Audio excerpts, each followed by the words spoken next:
Hi friends, నమస్తే అందరికి. Pro kabaddi season 11 match number 127 and 128 match గురించి అయితే మనం ఈ వీడియోలో రివ్యూ అయితే మాట్లాడుకుందాం భయ్యా. దానికంటే ముందు నేను ఈ వీడియోలో ఫస్ట్ 128 మ్యాచ్ గురించి అయితే మాట్లాడుతూ దాని తర్వాత 127 మ్యాచ్ గురించి మాట్లాడతా. ఎందుకనంటే తెలుసా, 128 యూముంబా వర్సెస్ హర్యానా స్టీలర్స్ అయితే మ్యాచ్ అయితే జరిగింది. మనకు తెలుగు టైటన్స్ వాళ్ళకి ఈ మ్యాచ్ అయితే ఎక్కువ ఇంపార్టెన్స్. ఎందుకు ఇంపార్టెన్స్ అని అంటే దాని గురించి మనం వీడియోలో మాట్లాడతాం. వీడియోలోకి వెళ్లే ముందు ఈ వీడియో కనుక మీకు నచ్చినట్టయితే కాదు ఫ్రెండ్స్, ఖచ్చితంగా మీకు నచ్చుతుంది. ఖచ్చితంగా లైక్ చేయండి, కామెంట్ చేయండి, షేర్ చేయండి. కొత్త వాళ్ళు ఏమైనా చూసుకుంటే మాత్రం వీడియోని సబ్స్క్రైబ్ చేసుకోండి ఖచ్చితంగా. అండ్ డైరెక్ట్ మనం వీడియోకి వెళ్ళిపోతే, హర్యానా స్టీలర్స్ వర్సెస్ యూముంబా ఓడిపోవడం మనకు కావాలి భయ్య. తెలుగు టైటన్స్ కి అయితే యూముంబా ఓడిపోవడం మాత్రమే కావాలి. తెలుగు టైటన్స్ కి ప్లే ఆఫ్ వెళ్ళాలంటే ఖచ్చితంగా యూముంబా ఓడిపోవాలి. అట్లాగే ఓడిపోయింది. అండ్ ఇంకో మ్యాచ్ కూడా ఉన్నది యూముంబాకి. ఎవరితో ఉన్నది? బెంగాల్ వారియర్స్ తో ఉన్నది. ఆ మ్యాచ్ కూడా ఓడిపోతే యూముంబా మనమైతే ప్లే ఆఫ్ కి వెళ్ళే ఛాన్సెస్ అయితే ఎక్కువ ఉంటాయి తెలుగు టైటన్స్ వాళ్ళకి. అండ్ ఈ వీడియో గురించి మనం మాట్లాడితే, Haryana steelers versus U Mumba match summary కనుక మనం చూసుకుంటే భయ్య, మ్యాచ్ ఎండ్ అయిపోయేసరికి అయితే హర్యానా స్టీలర్స్ కి ఎన్ని ఉన్నాయి? 47 పాయింట్స్ ఉన్నాయి. యూముంబాకి ఓన్లీ 30 పాయింట్స్ మాత్రమే ఉన్నాయి. అంటే ఆల్మోస్ట్ 17 పాయింట్ లీడ్స్ తో అయితే హర్యానా స్టీలర్స్ అయితే మ్యాచ్ అయితే విన్ అయింది భయ్య. నిజంగా హర్యానా స్టీలర్స్ ఒక లెవెల్లో ఆడుతున్నారు, ఒక రేంజ్ లో ఆడుతున్నారు భయ్య. వాళ్ళ పర్ఫార్మెన్స్ అయితే నిజంగా ప్రతి మ్యాచ్ కి వాళ్ళు ఇంప్రూవ్ చేసుకుంటూనే వస్తున్నారు. అక్కడ డిఫెండింగ్ లో కానీ, ఇక్కడ రైడింగ్ లో కానీ. మరి ఏ ప్లేయర్ మంచిగా ఆడారు, వాళ్ళ మ్యాచ్ సమరీ ఏంది, ఎవరికైనా రేట్ పాయింట్స్ దాని గురించి మనం ఆడుకుంటే భయ్య, హర్యానా స్టీలర్స్ కి రేట్ పాయింట్స్ 22 ఉంటే యూముంబాకి ఓన్లీ 20 పాయింట్స్ మాత్రమే ఉన్నాయి. అంటే 2 పాయింట్స్ లీడ్ హర్యానా స్టీలర్స్ కే ఉంది. కానీ ట్యాకిల్స్ లో చూసుకుంటే 17 ట్యాకిల్స్ పాయింట్స్ వచ్చేసి హర్యానా స్టీలర్స్ కుంటే వీళ్ళకి ఓన్లీ 8 మాత్రమే ఉన్నాయి భయ్య. అండ్ ఆల్అౌట్స్ చూసుకుంటే హర్యానా స్టీలర్స్ కి 6 ఉంటాయి, వీళ్ళకి 0 ఏం లేవు. అండ్ ఎక్స్ట్రా పాయింట్ కూడా వీళ్ళకి ఓన్లీ 2 ఉన్నాయి, వీళ్ళకి 1 ఉన్నాయి. అండ్ మరి యూముంబా నుంచి ఎవరు మంచి ఆడారంటే సతీష్. ఈ మ్యాచ్ లో అజిత్ చౌహాన్ అయితే మళ్ళీ భయ్య ఓన్లీ 1 పాయింట్ మాత్రమే వేసిండు. సతీష్ అయితే 9 పాయింట్స్ వేసిండు. అండ్ మిగతా ప్లేయర్స్ కూడా చూసుకుంటే యూముంబా నుంచి అయితే ఎవరి నుంచి అంత పర్ఫార్మెన్స్ అయితే లేదు. అందుకే వాళ్ళకి మ్యాచ్ అయితే ఓడిపోయారు.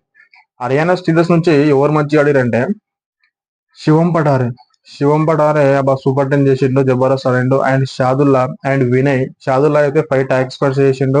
రాహుల్ సేత్పాల్ కూడా 5 ట్యాక్స్ పర్స్ చేసిండు. జబర్దస్త్ ఆడారు భయ్య నిజంగా. వాళ్ళు రైడింగ్ లో కానీ ఇక్కడ చూడండి, ఇద్దరు హైఫై చేసిరు అని అంటే, ఇద్దరు అంటే హైఫై అంటే ట్యాకిల్స్ 5 ట్యాకిల్స్ పర్ట్ చేసి హైఫై అంటారు. షాదుల్లా అండ్ రాహుల్ సేత్పాల్ ఇద్దరు చేయడం అనేది నిజంగా గ్రేటే కదా. అందుకే వాళ్ళు రేటింగ్ లో కానీ, డిఫెండింగ్ లో కానీ ఇద్దరు టీం మొత్తం మంచి ఆడింది కాబట్టి మ్యాచ్ అయితే వాళ్ళు ప్రతి ఒక్క మ్యాచ్ విన్ అవుతూ వస్తున్నారు. టాప్ 1 లో కూడా వాళ్ళు ఉన్నారు. అండ్ మనకు టాప్ 6 లో అయితే తెలుగు టైటన్స్ రావాలంటే ఖచ్చితంగా యూముంబా అయితే ఓడిపోవాలి. అట్లాగే యూముంబా ఓడిపోయింది. అండ్ ఇంకో మ్యాచ్ బెంగాల్ వారియర్స్ తోటి ఉంది, లాస్ట్ మ్యాచ్ యూముంబాకి. ఆ మ్యాచ్ కూడా ఓడిపోతే బాగుండని చెప్పేసి అనుకుంటున్నా నేను. కొంచెం బయాసుగా ఉన్న తెలుగు టైటన్స్ కి అని అంటే, తెలుగుని కాబట్టి, తెలుగు టైటన్స్ ఫ్యాన్ కాబట్టి ఖచ్చితంగా ఉంటది, ఎవరికైనా ఉంటది అది. అండ్ నెక్స్ట్ మ్యాచ్ గురించి మనం మాట్లాడుకుంటే భయ, నిజంగా ఏం మాట్లాడతాం చెప్పు దాని గురించి. బెంగళూరు బుల్స్ వర్సెస్ తమిళ తలైవాస్. ఈ మ్యాచ్ గురించి మాట్లాడుకోవడం అంటే, బెంగళూరు బుల్స్ అసలు స్టార్టింగ్ సీజన్ నుంచి ఎట్లా ఆడుతుందో అందరికి తెలుస్తుంది. అంటే కబడ్డీ చూసే వాళ్ళందరికీ తెలుసు ఎట్లా ఆడుతుందని చెప్పేసి. కానీ వీళ్ళు ఎవరు గెలిచినా ఎవరు ఓడిపోయినా వాళ్ళకి వచ్చిందేం లేదు, పోయేదేం లేదు. కానీ వాళ్ళ ప్రెస్టేజ్ కోసం అయితే ఖచ్చితంగా ఆడాలి, గెలవాలని చెప్పేసి అనుకుంటారు. ఒకసారి ఈ మ్యాచ్ సమ్మరీ కనుక మనం చూసుకుంటే భయ్య, మ్యాచ్ ఎండ్ అయిపోయేసరికి అయితే తమిళ తలైవాసే విన్ అయింది భయ్య. నిజంగా ఆల్మోస్ట్ 42 పాయింట్స్ వాళ్ళకుంటే 32 పాయింట్స్ వీళ్ళకు అంటే 10 పాయింట్స్ లీడ్ తో అయితే తమిళ తలైవాస్ అయితే మ్యాచ్ అయితే విన్ అయింది. ప్రతి మ్యాచ్ లో బెంగళూరు బుల్స్ నిజంగా డిసప్పాయింట్మెంట్ చేస్తూనే ఉన్నారు. ఈ మ్యాచ్ లో డిసప్పాయింట్మెంట్ చేస్తూనే వాళ్ళు అదే కంటిన్యూ చేస్తూ ఉన్నారు. కనీసం మ్యాచ్లు అన్ని అయిపోయినాయి, ఆల్మోస్ట్ అయిపోయినాయి. ఇంకో 2 మ్యాచ్లు ఏమో ఉంటాయి అంతే. మనకు ప్లే ఆఫ్ మ్యాచ్లు ఉంటాయి. దాని తర్వాత ఫైనల్ మ్యాచ్ అయితే 29 కి ఉంది, డిసెంబర్ 29 కి అయితే ఫైనల్ మ్యాచ్ ఉన్నది. బట్ బెంగళూరు బుల్స్ అయితే ఈ సీజన్ అయితే వాళ్ళకి నిజంగా ఒకటి అంటే చీకటి లాగానే అనుకోవాలి. తర్వాత సీజన్ లో మంచిగా ఆడాలని చెప్పేసి అనుకుందాం. దానికంటే ముందు మ్యాచ్ ఎండ్ అయిపోయేసరికి అయితే తమిళ తలైవాస్ కి 42 పాయింట్స్ ఉంటాయి, వీళ్ళకు 32 పాయింట్స్ మాత్రమే ఉన్నాయి. 10 పాయింట్స్ లీడ్ తో అయితే తమిళ తలైవాస్ అయితే మ్యాచ్ అయితే విన్ అయింది భయ్య. కానీ మ్యాచ్ సమ్మర్ కనుక చూసుకుంటే రేట్ పాయింట్స్ వచ్చేసి తమిళ తలైవాస్ కి 23 రేట్ పాయింట్స్ ఉంటాయి, వీళ్ళకు 22 రేట్ పాయింట్స్ ఉన్నాయి. ఇక్కడ మాత్రం జబర్దస్త్ ఆడారు, మంచిగా ఆడారు. కానీ ట్యాకిల్స్ కనుక చూసుకుంటే వీళ్ళకి 14 ఉంటాయి, వీళ్ళకు 10 మాత్రమే ఉన్నాయి. ఎవరికి 14 ఉన్నాయి? తమిళ తలైవాస్ కి 14 ఉంటాయి, వీళ్ళకి ఓన్లీ 10 పాయింట్స్ మాత్రమే ఉన్నాయి ట్యాకిల్స్ లో. అండ్ ఎక్స్ట్రా మనకు ఆల్అౌట్స్ కనుక చూసుకుంటే వీళ్ళకి 4 ఉంటాయి, వీళ్ళకి ఓన్లీ 0 ఉన్నాయి. ఎవరికి బెంగళూరు బుల్స్కి అయితే 0 ఉన్నాయి భయ్య. అండ్ ఎక్స్ట్రాలు కూడా చూసుకుంటే వీళ్ళకి ఎక్కువ ఉన్నాయి. తమిళ వర్సెస్కి వాళ్ళకు 2 ఉంటే వీళ్ళకి 1 మాత్రమే ఉన్నది. అండ్ బెంగళూరు బుల్స్ నుంచి ఏ ప్లేయర్ మంచిగా ఆడిండు భయ్య అంటే సుశీల్ అయితే 15 రైట్ పాయింట్స్ వేసిండు భయ్య. 15 రైట్ పాయింట్స్.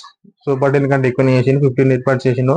ప్రదీప్ నర్వాల్ అయితే ఈ మ్యాచ్ లో కూడా అంతే ఏం ఆడలే, ఓన్లీ 4 పాయింట్స్ మాత్రమే వేసిండు భయ్య. అండ్ మిగతా వాళ్ళు చూసుకుంటే నితిన్ రావల్ కానీ అండ్ వీళ్ళు టాకిస్ లో అయితే కొంచెం పర్లేదు. అండ్ నిజంగా చెప్తున్నా కదా, ఈ సీజన్ లో మాత్రం బెంగళూరు బుల్స్ అయితే చాలా చాలా డిసప్పాయింట్మెంట్ చేసింది వాళ్ళ ఫ్యాన్స్ అందరినీ.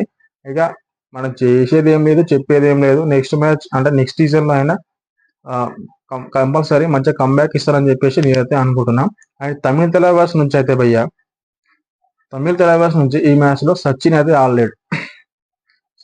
ఆడలేడు.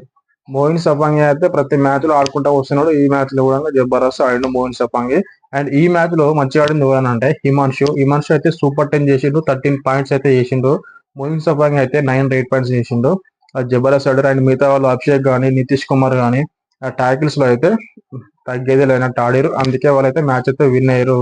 టోటల్ అయితే రీడింగ్ కానీ టాకిల్స్ కానీ అంటే డిఫెండింగ్ కానీ టీం మొత్తం మంచిగా ఆడారు. టీం మొత్తం కలిసికట్టుగా ఆడారు కాబట్టి మ్యాచ్ అయితే విన్ అయింది 10 పాయింట్స్ లీడ్ తోటి. అండ్ కంగ్రాచులేషన్స్ టు తమిళ తెలవర్స్. అంతే చెప్తాం. ఇంకొక వాళ్ళు గెలిచినా కానీ వాళ్ళు ప్లే ఆఫ్ అయితే క్వాలిఫై కారు. ఆల్మోస్ట్ వాళ్ళు ఎలిమినేట్ అయిపోయారు అప్పుడే. అండ్ ఈ వీడియో కనుక మీకు నచ్చినట్టయితే లైక్ చేయండి, కామెంట్ చేయండి, షేర్ చేయండి భయ్య. కొత్త వాళ్ళు ఎవరైనా చూస్తే మాత్రం నా ఛానల్ ని సబ్స్క్రైబ్ చేసుకోండి. అండ్ మళ్ళీ మనం నెక్స్ట్ రివ్యూలో మళ్ళీ కలుద్దాం. అండ్ ఆల్మోస్ట్ అయితే మ్యాచెస్ ఎండ్ అయితే అయిపోయినాయి భయ్య. మనకు ఇవాళ Bengal warriors versus U Mumba match అయితే ఉన్నది. ఆ మ్యాచ్ కోసం అయితే కంపల్సరీ ప్రతి ఒక్క తెలుగు టైటన్స్ ఫ్యాన్స్ అయితే వెయిట్ చేసి ఉంటారు. ఎందుకనంటే యూముంబా ఓడిపోలే మనకు. అంతే యూముంబా ఓడిపోతే కొంచెం మనకు క్వాలిఫై అయ్యే అంటే ప్లే ఆఫ్ కి క్వాలిఫై అయ్యే ఛాన్స్ అయితే ఉంటది, దానికోసం అని చెప్పేసి. అండ్ ఆ మ్యాచ్ కూడా అయిపోయినాక నెక్స్ట్ మనం అదే వీడియో చేస్తాం. దానికోసం అయితే వెయిట్ చేయండి. అప్పటివరకు థ్యాంక్ యూ ఫ్రెండ్స్.